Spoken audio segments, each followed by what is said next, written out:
उत्तर प्रदेश में अब उद्यमियों और व्यापारियों को सीएम योगी आदित्यनाथ ने एक बड़ी राहत दी है। जी हां, जो पुराना नियम वर्षों से चला आ रहा था उसमें सुधार करते हुए सीएम योगी आदित्यनाथ ने अब उद्यमियों और व्यापारियों को एक बड़ी राहत देते हुए उनको जो सीधे जेल भेज दिया जाता था, अब उन उद्यमियों और व्यापारियों को इस पूरे मामले में राहत दी है। आपको बता दें कि उत्तर प्रदेश की सरकार ने कैबिनेट बाय सर्कुलेशन में एक अध्यादेश पास किया है, जिसके तहत अब जितने भी उद्यमी और व्यापारी थे जिनको पहले किसी मामले में सीधे जेल भेज दिया जाता था, अब उस व्यवस्था को, उस नियम को पूरी तरह से खत्म कर दिया गया है। उत्तर प्रदेश के उद्योग और व्यापार जगत के लिए यह बड़ा कदम सीएम योगी आदित्यनाथ ने उठाया है। उत्तर प्रदेश सुगम व्यापार अध्यादेश 2025 में संशोधन करते हुए ये फैसला लिया है कि अब जो भी उद्यमियों व्यापारियों को पहले सीधे जेल भेजने का नियम था, अब उसको पूरी तरह से खत्म कर दिया गया है। अब उसकी जगह पर आर्थिक दंड का प्रावधान किया गया है। चूंकि लंबे समय से जितने भी व्यापारी थे, उद्यमी थे, ये सरकार से मांग कर रहे थे कि उनको जो सीधे जेल भेजने की कार्रवाई की जाती है उसमें उनको राहत दी जाए। लंबे समय से व्यापारी और उद्यमियों की जो मांग चली आ रही थी उसका सीएम योगी आदित्यनाथ ने संज्ञान लिया है और कैबिनेट बाय सर्कुलेशन जारी कर ये आदेश जारी किया है कि अब जितने भी उद्यमी व्यापारी हैं, अब उनको सीधे जेल नहीं भेजा जाएगा, बल्कि उसकी जगह अब आर्थिक दंड का प्रावधान किया गया है। हमारे साथ ऐसे ही कुछ व्यापारी हैं, उनसे हम पूछते हैं कि जिस तरह से सीएम योगी आदित्यनाथ ने कैबिनेट बाय सर्कुलेशन में ये आदेश जारी किया है, उस आदेश का क्या प्रभाव पड़ेगा, कितने खुश हैं ये लोग, क्योंकि जिस तरह से पहले सीधे जेल भेजने की कार्रवाई की जाती थी सरकार की तरफ से, प्रशासन की तरफ से, उसमें इन व्यापारियों को एक बड़ी राहत दी गई है। आप ये बताइए कि कैबिनेट बाय सर्कुलेशन कल पास हुआ और जिस तरह से आदेश दिया गया है कि अब जो उद्यमी हैं और व्यापारी हैं, अब उनको सीधे जेल नहीं भेजा जाएगा, उन पर अब आर्थिक दंड लगाने का प्रावधान किया जाएगा। किस तरह से इस फैसले को आप लोग देखते हैं? कल कैबिनेट बाय सर्कुलेशन के माध्यम से उत्तर प्रदेश सुगम व्यापार अधिनियम 2025 लागू किया गया है, जो राज्यपाल जी के पास मंजूरी के लिए भेजा गया है। निश्चित रूप से उत्तर प्रदेश आदर्श व्यापार मंडल सरकार के इस अधिनियम का स्वागत करता है, क्योंकि इस अधिनियम के माध्यम से सरकार ने यह निर्णय लिया है कि उद्योगपतियों को और व्यापारियों को जिन मसलों में पहले जेल जाने का प्राविधान था, उसमें अब बजाय जेल के 15 लाख रुपए तक का आर्थिक दंड या 15,000 रुपये पर डे के हिसाब से उनको आर्थिक दंड दिया जाएगा। निश्चित रूप से निवेश को बढ़ाने के लिए प्रदेश में अधिक से अधिक इंडस्ट्रीज लगे, प्रदेश में अधिक से अधिक औद्योगिक माहौल बने, इसके लिए उद्योगों को अधिक से अधिक सुविधाएं देनी चाहिए सरकार, जो सरकार देने का प्रयास कर रही है। इसके बहुत से फायदे उद्योग जगत को मिलेंगे। अभी एक ये पूरा जो है विषय, ये वाटर बेस है, वाटर जल आधारित जो ज्यादा है। ये अभी क्या होता था, केमिकल्स जो है जो नदियों में जाते थे या दूसरे और जगह केमिकल्स जाते थे, खतरनाक रसायन, उनमें बहुत ज्यादा कड़े प्राविधान थे और ऐसे अनेक प्रकार के प्रदूषण को लेकर के, अन्य विषयों को लेकर के, जिसमें कई बार व्यापारी की या उद्यमी की गलती नहीं होती थी, कई बार मशीनें बहुत पुरानी हो जाती थी, कई बार लेबर की कोई फॉल्ट हो जाती थी, कई बार कुछ दूसरे अन्य विषय होते थे जिनकी वजह से वो गुनाह हो जाते थे। तो ऐसे में बिना कोई अवसर मिले उनको जेल जाना पड़ता था, तो जिसकी वजह से कहीं ना कहीं एक आदमी के अंदर भय रहता है, व्यापारी में भय रहता है कि हम क्यों ऐसा व्यापार करें, हम ऐसा व्यापार क्यों करें, या व्यापार ही क्यों करें, या उद्योग हम क्यों लगाएं। जबकि कोई एक उद्योग लगता है तो उस उद्योग के माध्यम से सैकड़ों छोटी यूनिट्स और एमएसएमई के माध्यम से लगती हैं, जिनको हम लोग एमएसएमई कहते हैं। ऐसे ही हजारों लोगों को उसमें रोजगार का अवसर मिलता है। तो निश्चित रूप से सरकार को ऐसे उद्योगों को बढ़ावा देने के लिए अपनी पॉलिसीज में लगातार सुधार करने चाहिए, जो सरकार करने का प्रयास कर रही है। कल के उसमें जो बायलॉज में हम लोग को अभी मोटी मोटी जानकारी मिली, जो उन्होंने अध्यादेश जारी किया है, उसके माध्यम से जो अब कई चीजें हम लोगों ने जो अपने नोटिस में लिया है, जल आधारित उद्योगों को प्रदूषण के मद्देनजर जो समस्याएं होती थी उनमें दिया है, और साथ ही साथ गैर कानूनी तालाबंदी, छटनी, अपंजीकृत औद्योगिक संगठन के लिए उन्होंने ये विशेष रूप से किया है। तो ये निश्चित रूप से स्वागत योग्य है। सरकार तभी हमारे उत्तर प्रदेश औद्योगिक प्रदेश तभी बनेगा, उत्तर प्रदेश उद्यम प्रदेश तभी बनेगा जब हम उद्योग लगाने वाले लोगों को अपना दोस्त समझे, सरकार अपना दोस्त समझे, एक फ्रेंडली एनवायरनमेंट क्रिएट करे, तभी अधिक से अधिक उद्योग लगेंगे। दूसरे तमाम स्टेटों में इस तरह के प्राविधान हैं और वहां पर सरकार बहुत ज्यादा सहूलियत देती है। इसी तरीके से यहाँ पर भी उत्तर प्रदेश में सिंगल विंडो सिस्टम की बात की गई है, उसके माध्यम से भी व्यापारियों को, उद्योगपतियों को राहत देने का काम किया जा रहा है। देश की और प्रदेश की अर्थव्यवस्था को चलाने में सबसे महत्वपूर्ण भूमिका जो होती है वो कृषि क्षेत्र से संबंधित किसानों की होती है, व्यापार में व्यापारियों की होती है और उद्योग क्षेत्र में उद्यमियों की होती है। तो ऐसे में यदि भारत को आत्मनिर्भर बनाना है, भारत को विश्व की मजबूत अर्थव्यवस्था में से एक अर्थव्यवस्था बनानी है, तो सरकार को उद्योग जगत को अधिक से अधिक बढ़ावा देना होगा, अधिक से अधिक सुविधाएं देनी होंगी। जो लोग किसी हिच की वजह से उद्योग लगाने से बचते हैं, तो सरकार को ऐसी व्यवस्था, ऐसी मानसिकता, एक ऐसा माहौल बनाना होगा कि लोगों को लगे कि हमें उद्योग के क्षेत्र में आना चाहिए। तमाम लोग अभी भी घबराते हैं कि लगता है कि एक कोई आप संगीन अपराध, हत्या जैसा कर दे तो उसमें कुल एक विभाग आता है पुलिस, लेकिन यदि आप कोई फैक्ट्री लगाते हो तो सैकड़ों विभाग आ जाते हैं जो आपको तरह तरीके से आपका उत्पीड़न करते हैं। तो सरकार ने धीमे धीमे उस माहौल को सही किया है, 10 से अधिक कानूनों को इसमें सम्मिलित किया है, उनका संशोधन करते हुए इसमें उसको सम्मिलित करने का प्रयास किया है, जिसको उन्होंने उत्तर प्रदेश सुगम व्यापार अधिनियम 2025 कहा है। तो मुझे लगता है कि एक अच्छा माहौल बनेगा। सरकार ने ये भी कहा है कि इस अध्यादेश के तहत 13 प्रमुख औद्योगिक और व्यापारिक अधिनियमों में लगभग 99% आपराधिक प्रावधान समाप्त कर दिया गया है। हाँ, ये स्वागत योग्य। देखिए, कोई भी व्यक्ति जो व्यापार करता है या उद्योग लगाता है तो उसका एम व्यापार करना होता है, उसका एम उद्योग को बढ़ावा देना होता है, उसका उद्योग के माध्यम से रोजगार का सृजन होता है, उसका उद्देश्य उद्योग के माध्यम से अपनी जीविका को चलाने का होता है। यदि कोई आदमी को अपराध करना हो तो क्यों उद्योग लगाएगा? तो सरकार ने इस बात की चिंता की है कि जो लोग उद्योग लगा रहे हैं, जो लोग व्यापार कर रहे हैं, उनके ऊपर अनावश्यक कानूनों के बोझ से उनको बचाया जाए। सरकार ने इस दिशा में काम किया है। हालांकि इसमें कई थोड़ी बहुत चीजें और जोड़ने वाली भी हैं। अभी कुछ साल में पहले एक बड़ी घटना हुई थी, तो इसमें ये भी देखना पड़ेगा जो बहुत बड़ी बड़ी कंपनियां इसका कहीं दुरुपयोग ना करें। ये भी देखना पड़ेगा कि मान लीजिए आपने बहुत बड़ा अपराध किया, कल 15 लाख रुपए देकर छूट गए, तो वो भी इसमें देखना पड़ेगा, क्योंकि जनता के हित में उसमें जुड़े होते हैं। तो अभी इस अध्यादेश को पूरा हम लोगों ने पढ़ा नहीं है, इसको पूरा पढ़ करके और समझेंगे। लेकिन मोटे तौर पर समझ में आया है, सरकार की मंशा व्यापारियों के साथ दोस्ताना व्यवहार रखने की है। इसका इम्प्लीमेंटेशन अधिकारी भी ठीक से करें, क्योंकि अधिकारी सरकार के आदेशों की व्याख्या अपने हिसाब से करते हैं। कई बार इसको लेकर के बड़ी समस्या आती हैं। देखिए, कोई भी सरकार हो, सरकार का यह प्रयास रहता है कि प्रदेश में व्यापार बढ़े, प्रदेश में उद्योग बढ़े, क्योंकि उद्योग और व्यापार बढ़ेंगे तो लोगों को रोजगार मिलेगा। लेकिन अधिकारी उसके माध्यम से कुछ न कुछ और नए रास्ते निकाल लेती है और उसका उत्पीड़न का भी रास्ता उस पर शुरू हो जाता है। तो ये भी देखना होगा, जनता के हित भी ना गड़बड़ होने पाए, ये भी देखना होगा।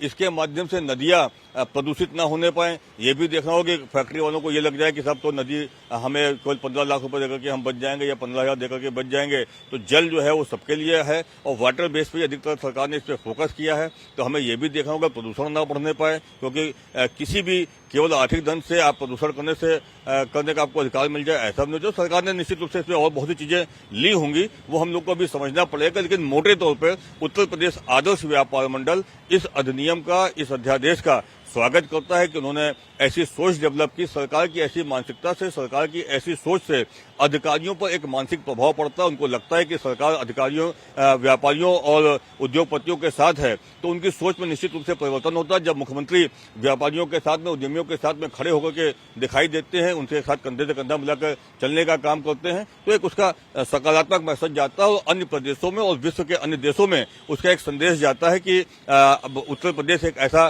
प्रदेश हो गया है जहां पे उद्योग लगाए जा सकते हैं, जहां पर व्यापार किया जा सकता है। तो ऐसे में हमारा FDI बढ़ेगा, ऐसे में हमारे और निवेश बढ़ेंगे। इसका सरकार का भी लाभ मिलेगा और व्यापारियों को, उद्यमियों को भी लाभ मिलेगा और जनता को भी रोजगार के माध्यम से इसका लाभ मिलेगा। निश्चित तौर पर साफ कहना है। आप बताइए, जब से उत्तर प्रदेश में योगी आदित्यनाथ की सरकार आई है, लगातार तमाम इन्वेस्टर समिट हुए हैं, ग्लोबल इन्वेस्टर समिट हुआ है, व्यापारियों के लिए तमाम सरकार ने काम किया है। जिस तरह से ये फैसला आया है, कैबिनेट बाय सर्कुलेशन में राज्यपाल को भेजा गया है, किस तरह से इस फैसले को देखते हैं? व्यापारियों और उद्यमियों के लिए क्या सरकार की तरफ से एक बड़ी राहत देने की कोशिश की गई है?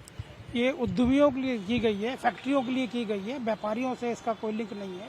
लेकिन अच्छी पहल है कि उत्तर प्रदेश के अंदर उद्योग लगेंगे, व्यापार बढ़ेगा, उसके लिए डर खत्म होगा। लोगों को अभी एक जो है फैक्ट्री लगाने के लिए अंदर 10 डिपार्टमेंट से NOC लेनी पड़ती है, उसके अंदर 10 डिपार्टमेंट जरा सी गलती पे खड़ा हो जाता है और उसको डर रहता है कि कहीं वैसी कोई ऐसा फाल्ट ना हो जाए कि हम क्राइम की श्रेणी के अंदर आ जाएं। तो इन सबसे बल मिलेगा और अच्छा निर्णय है। इन्होंने 8-10 चीज़ों को जो है रखा, मेन वाटर बेस्ड चीज़ें हैं, फैक्ट्रियों से संबंधित चीज़ें हैं ये, और स्वागत योग्य कदम है सरकार का। अभी पास होना है ये, कैबिनेट की मीटिंग में हुआ है, अभी राज्यपाल से संस्तुति इसकी लेनी है। बाकी डिटेल्स और अभी आएगी तो और डिटेल्स की मिलेगी हमको। देखिए, निश्चित तौर पर व्यापारियों में इसको लेकर उत्साह है, स्वागत योग है।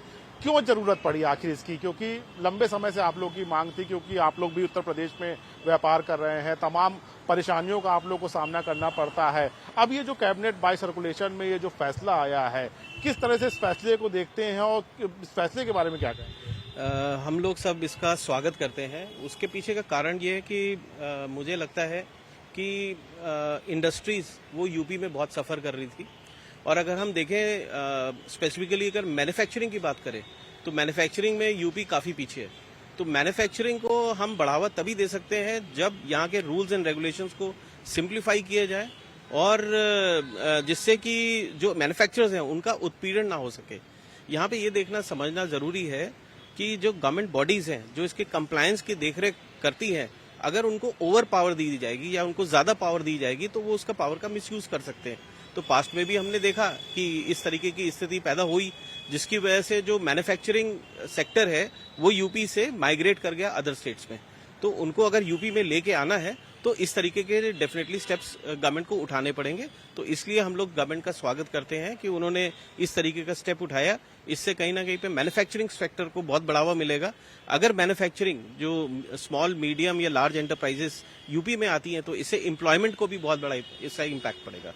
निश्चित तौर पर, और जिस तरह से लगातार 2017 के बाद से उत्तर प्रदेश की सरकार व्यापारियों को लेकर काम कर रही है, उत्तर प्रदेश में निवेश बढ़े, इसको लेकर अलग अलग प्लेटफॉर्मों पर काम कर रही है, विदेशों तक में रोड शो होता है, और साथ ही साथ उत्तर प्रदेश में तमाम बड़े से बड़े उद्यमियों को बुलाया जाता है ताकि यहाँ पर निवेश बढ़े।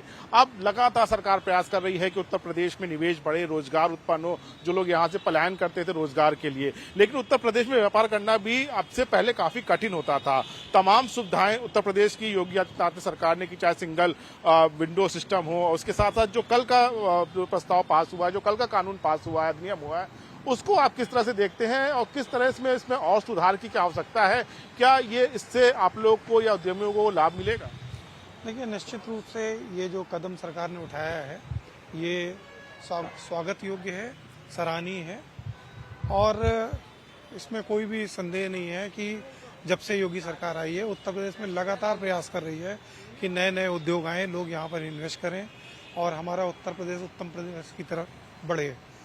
लेकिन जैसे जो आप कल जो कैबिनेट ने जो मंजूरी दी है उसमें मेरा ये अपने निजी विचार हैं कि जो लाइफ थ्रेटनिंग हैजार्ड्स वगैरह हैं उनमें सजा नहीं खत्म करनी चाहिए थी, उसमें सजा को बरकरार रखना चाहिए था, बल्कि और ये जोड़ना चाहिए था कि वो जो थ्रेटनिंग हैजार्ड्स होते हैं उनमें जो इंस्पेक्टर्स या जो भी औद्योगिक विभाग के लोग हैं या जो और हमारे विभाग हैं जिनकी देखरेख की जिम्मेदारी है, उनमें उन अधिकारियों को भी सजा मिली है कि जिनकी वजह से इस तरह के हैजार्ड होते हैं। क्योंकि ऐसा नहीं है कि हैजार्ड नहीं होंगे, और जब भी होंगे वो किसी न किसी की लापरवाही से होंगे।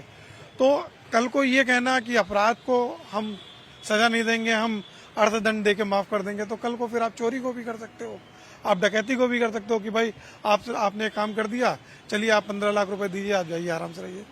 नहीं, ये चीज नहीं हो सकती।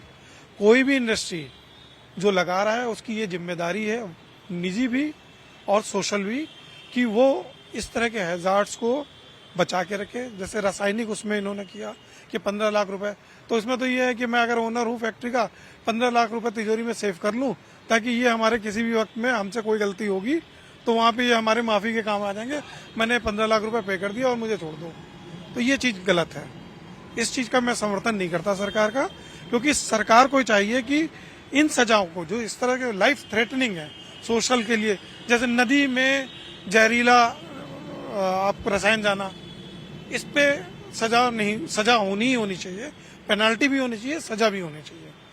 और जो अधिकारी कर्मचारी सरकार के भी इसमें जिम्मेदार हैं या संलिप्तता पाई जाए, उनको भी दोगुनी सजा देनी चाहिए, क्योंकि उस नदी के प्रदूषण से केवल वो इंडस्ट्री नहीं पूरा का पूरा समाज इफेक्टिव होता है। तो सजाएं आप उनमें उन जगहों पर सजाओं का माफ करना स्वागत योग्य है जहां छोटी छोटी गलतियां होती हैं, व्यापारियों से उठा के बंद कर दिया जाता था। जैसे आपको याद होगा कि अंग्रेजों के समय में बकरी चोरी में कर दिया तो पता चला वो जीवन भर जो है एसएसपी ऑफिस में जाके वो अपनी अटेंडेंस लगा रहा है। तो इस तरह की चीजों को तो माफ करना चाहिए कि भाई छोटी गलती है, कुछ छोटा हो गया, कुछ हो गया। लेकिन जहां बड़े बड़े आपने पता चला कि 20 साल से आपने अग्निशमन का आपने एनओसी नहीं ली और चला रहे हैं आप, तो उसमें कहीं ना कहीं सरकारी अधिकारियों कर्मचारियों की संलिप्तता होती है। जब आग लग जाती है तब काम शुरू होता है। अब वहां आप सजा अगर उनकी माफ कर देंगे तब तो फिर हो चुका, देश का भंडाधार हो जाएगा। ये चीज तो गलत है। वहां पर आप सजा को खत्म नहीं कर सकते और ना ही करना चाहिए। मतलब मानते हैं कहीं ना कहीं इस जो अधिनियम पास किया गया उसमें कुछ सुधार की जरूरत है, कुछ इसमें जो चीजें हैं उसमें सुधार होनी चाहिए। और खासकर जो आपने अधिकारियों की बात की कि अधिकारियों को भी चिन्हित किया जाना चाहिए कि आखिर अगर वो जिम्मेदार है तो उनको भी सजा मिलनी चाहिए। मेरा मानना तो देखिए केवल औद्योगिक या व्यापारिक ही उसमें नहीं, हमारे देश में हर मसले में जिनको आप जिम्मेदार बना के मोटी मोटी तनख्वाहें देते हैं, आप छठा वेतन आयोग 7वां 8वां लगाते हो, आप सुविधाएं देते हो, गाड़ियां देते हो, बंगले देते हो, उन लोगों की जिम्मेदारियां क्यों नहीं तय की जाती? मैं योगी जी से करबद्ध प्रार्थना करता हूं और आवेदन करूंगा कि जिम्मेदारी केवल व्यापारियों या नागरिकों की नहीं, आपके अधिकारियों की जो है जवाबदेही तय होनी चाहिए और समय के अंदर कि वो रिटायर हो गए, मर गए, उसके बाद आप जो है कह रहे हैं कि अरे चलिए अब तो मर गए और उनके ऊपर सिद्ध हुआ दोष, ऐसा नहीं। विद इन 1 और 2 ईयर्स कि अगर वो भी जिम्मेदार थे, कहीं संलिप्तता थी, एनओसी के बिना कोई होटल, कोई जो है सिनेमा हॉल या कुछ भी ऐसा चल रहा था और वहां पे जो है व्यक्ति उस समय तत्समय तैनात था, उसको कड़ी से कड़ी बल्कि व्यापारी से दोगुनी सजा का प्राविधान होना चाहिए। देखिए निश्चित तौर पर जो अधिनियम लागू किया गया है उसका स्वागत है, लेकिन उसमें सुधार है, ये भी इन व्यापारियों का कहना है। आप बताइए कि जिस तरह से आप लोग काफी लंबे समय से व्यापार कर रहे हैं, 2017 के पहले से भी आप लोगों ने व्यापार किया, अभी सर ने कहा कि अधिकारियों को भी चिन्हित किया जाए, क्योंकि खुद हम लोगों ने देखा है कि राजधानी लखनऊ में कई ऐसे कांड हुए हैं जिसमें कई निर्दोष लोगों की जान गई है, उस होटलों में आग लग के चले जाते हैं लेकिन कोई सजा नहीं होती है। ऐसे कई उत्तर प्रदेश में ऐसे घटनाएं हुई हैं। तो क्या अधिकारी भी उतने ही जिम्मेदार है? क्या अधिकारियों के लिए भी इसमें, क्योंकि अधिनियम तो पास कराना अधिकारियों का काम होता है, तो कितना आप मानते हैं कि अधिकारियों की जिम्मेदारी भी तय होनी चाहिए? देखिए, अधिकारियों की ही पूरी जिम्मेदारी है। अधिकारी यदि अपनी जिम्मेदारी से, अपनी ईमानदारी से काम करें तो समाज के किसी भी वर्ग की हिम्मत नहीं है, हैसियत नहीं है, कैपेसिटी नहीं है कि वो सरकार के नियम कानूनों का उल्लंघन करे। यदि आप देखते हैं बड़ी बड़ी बिल्डिंगें बन जा रही हैं, अभी आपने देखा कल मेरठ में शास्त्री नगर में एक बिल्डिंग को जमींदोज किया गया, इसके पहले गाजियाबाद में, नोएडा में एक बहुत बड़ी अपार्टमेंट को जमींदोज किया गया। ऐसे में जिस व्यक्ति ने दुकानें खरीदी थी उसका क्या दोष था? जिस अपार्टमेंट में लोगों ने अपना पैसा लगाया उनका क्या दोष था? जो अधिकारी के कार्यकाल में बनी उनकी क्या जिम्मेदारी थी? क्या उन पर कोई जिम्मेदारियां तय हुई? आज रेजिडेंशियल में, कॉमर्शियल अगर कोई बिल्डिंग बन जाती है या बिना पार्किंग के कोई भवन बन जाता है तो उसमें बिल्डिंग ओनर पे तो कार्रवाई होती है लेकिन अधिकारियों पर नहीं होती। ऐसे ही अनेक विषय हैं, चाहे वो भ्रष्टाचार का विषय। आप देखिए कि गोमती नगर, इंदिरा नगर लखनऊ का एक बहुत पॉश इलाका है, वहां पर मकान लेना किसी सामान्य आदमी की कैपेसिटी से बाहर है। किसी भी मकान को आप देखेंगे, किसी भी घर को आप देखेंगे तो मुझे लगता है कि 70% मकान अधिकारियों के हैं। उन अधिकारियों की पूरे जीवन भर की तनख्वाह कैलकुलेट कर ली जाए तो उनकी वो तनख्वाह उस मकान को खरीदने के उसमें बराबर नहीं आएगी। तो अधिकारियों का बहुत बड़ा रोल होता है समाज को सुधारने के लिए, देश को सुधारने के लिए, प्रदेश को सुधारने के लिए। सरकार कोई भी हो लगातार नियम कानून बनाती है। उत्तर प्रदेश सरकार वर्तमान की निश्चित रूप से सभी क्षेत्रों में अपना बना रही है, कानून बना रही है, अधिनियम ला रही है और ऐसा कोई भी क्षेत्र नहीं है जिस क्षेत्र में किसी सरकार की निगाह नहीं पड़ी। आप कोई भी विषय उठाकर देख लेंगे तो उसके लिए कोई ना कोई नियम कानून बना रखा है। कई मामले ऐसे आते हैं जो अचानक आते हैं, 20-20 साल 30-30 साल तक का वो हुआ ही नहीं होता है, लेकिन उसका भी कानून बना रखा होता है। तो कानून विदों ने, बाबा अम्बेडकर ने निश्चित रूप से एक एक जगह निगाह रखी है, लेकिन उसको लागू करवाना अधिकारियों का काम है। यदि अधिकारी ईमानदारी से लागू करवाएं आप देखिए कि अभी हम एक बैठक में थे, वहाँ पे बाट माप का विषय आया। अब बाट माप की जांच होनी चाहिए, निश्चित रूप से जांच होनी चाहिए, लेकिन क्या जांच होती है?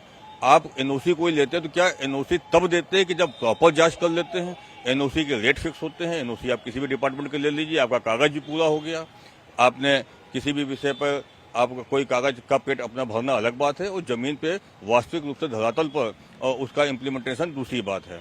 आप देखेंगे जितनी बिल्डिंगें बनती हैं, सब बिल्डिंगें कागज में सील होती हैं। जब कोई विषय आता तो 20 साल बाद 30 साल बाद बताया जाता है कि ये अवैध बनी हुई है। जब तक वो विषय नहीं आता है तब तक वो अवैध नहीं होती। तो अधिकारी क्या कर रहे थे, कर्मचारी क्या कर रहे थे? 30 साल बाद वो बिल्डिंग अवैध कैसे हो जाती है? तो ये बहुत बड़े विषय हैं। सरकार निश्चित रूप से लगातार प्रयास ये करती है कि जनता को, व्यापारियों को, नागरिकों को, यानी कि कर्मचारियों को भी, अधिकारियों को भी, सबको सुविधाएं देती है। लेकिन ये बहुत बड़ा विषय है कि जिन लोगों के ऊपर जिम्मेदारी दी गई है वो अपनी जिम्मेदारी का निर्वहन नहीं करते हैं। जो लोग ईमानदारी से काम करना चाहते हैं, जो लोग अपनी पूंजी लगा करके, अपना श्रम लगा करके सरकार के राजस्व को भरने का काम करते हैं, उनकी मानवीय भूल पर उन्हें गंभीर अपराध की श्रेणी में नहीं लाना चाहिए, जो सरकार ने किया है। लेकिन यदि कोई जानबूझकर गंभीर अपराध कर रहा है, बड़ी पूंजी वाला व्यक्ति है और अपनी बड़ी पूंजी के माध्यम से छोटा सी पेनाल्टी देके बच जाए, तो ये भी उचित नहीं है। इस अध्यादेश को अभी हम लोग को गंभीरता से और पढ़ने और समझने की आवश्यकता है, क्योंकि अभी जो समाचार पत्रों के माध्यम से हम लोगों को जानकारी मिली है, अभी उतनी ही जानकारी है, इसके डीप में और जाएंगे। लेकिन सरकार ने चूंकि अध्यादेश के माध्यम से ये विषय लाए हैं, तो मुझे लगता है कि गंभीरता से सरकार ने कोई ना कोई पक्ष आया होगा जिसकी वजह से ये उन्होंने विषय को उठाया है। गंभीर विषयों को गंभीरता से लेना चाहिए, इसमें कहीं कोई दिक्कत नहीं, लेकिन छोटे मोटे अपराधों पर और अनजाने में मानवीय भूल के आधार पर अगर कोई गलती हो जाती है तो उसके लिए किसी तरह की पेनल्टी और किसी तरीके का दंड नहीं होना चाहिए। उनको एक नोटिस मिलनी चाहिए कि आप में ये कमी है, आप में ये कमी पाई गई, उसका सुधार किया जाए, ये उसका विषय होना चाहिए। और निवेश को बढ़ाने के लिए, उद्योग को बढ़ाने के लिए, लोगों को रोजगार देने के लिए जितने अधिक उद्योग लगेंगे उतना ज्यादा फायदा होगा। उद्योग जितने ज्यादा लगेंगे तो तभी लगेंगे जब उद्योगपतियों को या जो नया स्टार्टअप शुरू कर रहे हैं, जब उन लोगों को ये लगेगा कि उत्तर प्रदेश में, देश के किसी भी राज्य में हम अगर उद्योग लगाएंगे तो हम उद्योग लगा के 2 पैसा कमाएंगे, उद्योग लगा के फंस नहीं जाएंगे। तो सरकार को ये सारे विषय भी इसमें लिए होंगे निश्चित रूप से, और इस बात की लगातार चिंता सरकार को करनी चाहिए कि निर्दोष कोई फंसे नहीं। और कानून की मंशा भी यही है, भारत के संविधान की, भारत के कानून की मंशा है कि 100 गुनाहगार छूट जाए लेकिन एक निर्दोष न फंसे।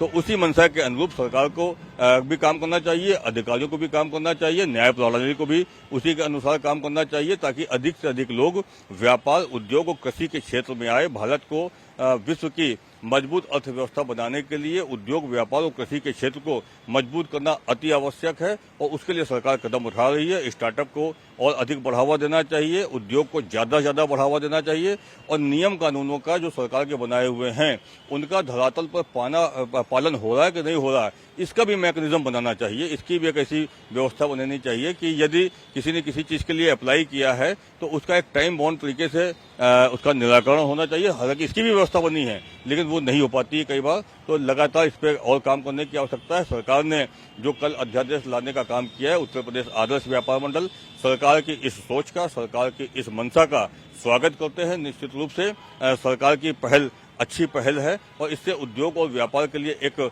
सकारात्मक और सार्थक माहौल उत्तर प्रदेश में बनेगा। जब हमको ये लगता है कि हमारा मुखिया हमारे साथ है, जब हमको लगता है कि हमारे प्रदेश का मुख्यमंत्री हमारे साथ है, तो काम करने की ललक, काम करने का जज्बा और अधिक बढ़ता है। उद्योग का क्षेत्र एक ऐसा क्षेत्र मात्र पैसा कमाने के लिए नहीं होता, पैसे के साथ साथ वो सेवा का भी एक क्षेत्र रहता है। कई बार आप देखेंगे बहुत सी इंडस्ट्री नुकसान में चल रही होती है, लेकिन फिर भी वो उद्योग के मालिक जो है वो बंद नहीं करता, क्योंकि वो ये सोच के नहीं बंद करता कि हमें नहीं कमाई हो रही कोई बात नहीं, लेकिन हमारे उद्योग के माध्यम से 50 परिवार और पल रहे हैं। तो ऐसी सोच भी लोगों की रहती है, और भारत में विशेष रूप से ऐसी सोच रहती है। तो सरकार की सोच के साथ में व्यापारियों की सोच रहे, सरकार की सोच के साथ में किसानों की सोच रहे, उद्योगपतियों की सोच रहे, तो निश्चित रूप से एक उद्यम प्रदेश बनेगा, उत्तम प्रदेश, उत्तर प्रदेश बनेगा। मुख्यमंत्री जी को उत्तर प्रदेश आदर्श व्यापार मंडल अपनी शुभकामनाएं और बधाई देता है। निश्चित तौर पर शुभकामनाएं देता है। स्टार्टअप की बात की जाती है, उत्तर प्रदेश में लगातार कहा जा रहा है कि स्टार्टअप किया जाएगा, जो नए बच्चे हैं जो आ रहे हैं वो व्यापार से जुड़े, उद्यमी है बनना चाहते हैं, व्यापारी बनना चाहते हैं, किस तरह से ये कानून, क्योंकि कई लोगों के अंदर तमाम तरह के डर रहते हैं, आशंकाएं रहती हैं कि अगर हम इस फील्ड में आएंगे तो हमारे साथ ये हो सकता है, ये कानून है, ये लॉज, तो क्या मानते हैं इसके बाद से क्या एक रास्ता खुलेगा उन नौजवानों के लिए, उन युवाओं के लिए जो या तो उद्यमी बनना चाहते हैं या फिर व्यापारी बनना चाहते हैं? क्या लगता है कि इस कानून से कुछ राहत मिलेगी? जो अभी करंट की स्थिति है यहाँ पर, उसमें यंग ब्लड जो है वो व्यापार में, उद्यम के अंदर या फैक्ट्री के अंदर आना ही नहीं चाह रहा है वो, क्योंकि इसका जो प्रावधान बना हुआ है ना इसके अंदर कि एक फैक्ट्री अभी लगाओ तो 10 डिपार्टमेंट से एनओसी लो उसके अंदर उसके बाद जो है जरा कोई गलती हो जाए तो क्राइम हो गया हमारा उसके अंदर। तो हमने तो ये देखा हुआ है कि आदमी सोच रहा है कि हम बीटेक एमटेक एमबीए करके जॉब कर ले अपना आराम से, हम लोगों को व्यापार करना है और ना इसमें फैक्ट्री के अंदर आना है। फैक्ट्री के अंदर क्या है, जैसे मान लो अब ये कल जो अध्यादेश जारी हुआ है, अभी इसकी परमिशन मतलब राज्यपाल से फाइनल मोहर लगेगी, लेकिन इसके अंदर क्या है कि इन्होंने जो रखा, अब ये अध्यादेश गवर्नमेंट ने बना दिया, अपना नियम कानून लागू कर दिए गए, लेकिन धरातल पे वो कहाँ तक कितना सत्य है, कहाँ वो सही उतर रहा है, जिनकी जिम्मेदारी है उनको भी तो पूरा तो इसमें सहयोग करना चाहिए कि खाली जो है 7th पे कमीशन और 8th पे कमीशन जो भी 1 जुलाई से अभी जो 26 से फिर लागू हो जाएगा, 8वां वेतनमान है, गाड़ी घोड़ा ड्राइवर से सब लेके जो है बैठे हुए हैं, तो उनकी भी ड्यूटी है कि जिस समय ये काम बंद हो रहा है या कोई इलीगल कार्य हो रहा है तो उस समय उसको दें। अब उसकी मान लो व्यापारी की गलती नहीं है, उसके अंदर कहीं गलती नहीं है, लेकिन उन्होंने कानून ऐसा बना रखा है कि भाई ठीक है दंड आप भुगतोगे, कहीं गलती नहीं व्यापारी की उससे। जो कानून में संशोधन हो रहा है, क्या लगता है कि वो एक बेहतर कदम है? नहीं, कदम बेहतर है, इसमें कोई दो राय नहीं है भाई। देश का मुखिया जो है उद्यमों व्यापारी के साथ लगा हुआ है, कंधे से कंधा मिला के चल रहा है, वो स्वागत योग्य कदम है, लेकिन उसका इम्प्लीमेंट जो है वो होना चाहिए।